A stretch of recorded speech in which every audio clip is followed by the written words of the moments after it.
Tu apieškok šitą spintą, o aš eisiu paieškoti ten. Greičiau, ką žinai, kada jie iš kaimo parsivilks? Palauk, aš negaliu taip greitai. Mano širdis toj sustos, tas gyvenimo tempas mane toj pribaigs. Vis lekiam ir lekiam. Paduok vandens. Gyvenimo tempo nesulėtinsi, reikia pačiam pasirūpinti savo sveikata. Ir žinoma, pradėti reikia ne tada, kai jau visi galai klera, o daug anksčiau. Prašau. Žinau, aš pats ką tik girdėjau, kad Lietuvoje nuo infarkto ir insulto miršta daugiausia žmonių. Prisipažįstu kaltas. Ir rūkiau, ir gėriau, ir visa kita. O dar tas antsvoris. Kažin, ar man dar įmanoma išvengti infarkto ar insulto, kai tai jau tampa problema? Oi, tu gyvenimėlė. Puikiai žinome, kad gerai sveikatai svarbus aktyvus, be žalingų įpročių gyvenimo būdas. Tačiau paprastų taisyklių kartais taip sunku laikytis, ar ne, Robertai? Gerai, kad dar šiuolaikinė medicina gali pagelbėti.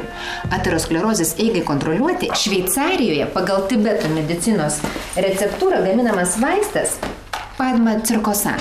Jis skirtas kojų ir rankų arterijų sklerozės arba moksliškai periferinių arterijų okliuzinės ligos simptomams palengvinti. Ar žinai tuos simptomus? Ne? Tada klausyk. Kai šąla, tirpsta rankos, kojos arba atrodo lyg skruzdėlytės bėgiotų, blauzdų raumenų mėšlungis vargina ir šiaip įvairūs dirginimai juntami.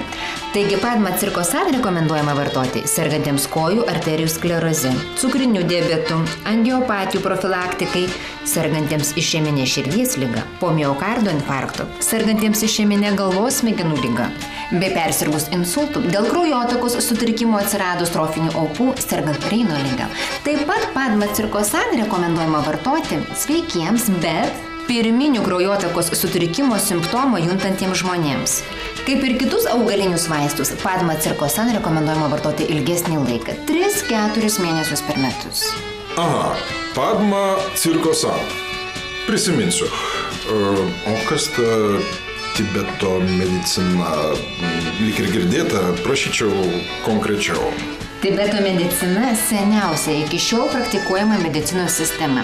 Tibetietiškiams vaistams būdinga tai, kad visi jie turi daug komponentų. Juose tik natūralios vaistažolės ir mineralai.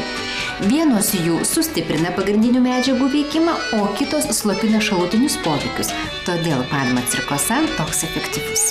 Vaistų veiksmingumą mokslininkai prilygina to paties poveikio cheminių preparatų veiksmingumui, o šalutinis poveikis vartojant Padma Cirkosan pasireiškia itin retai.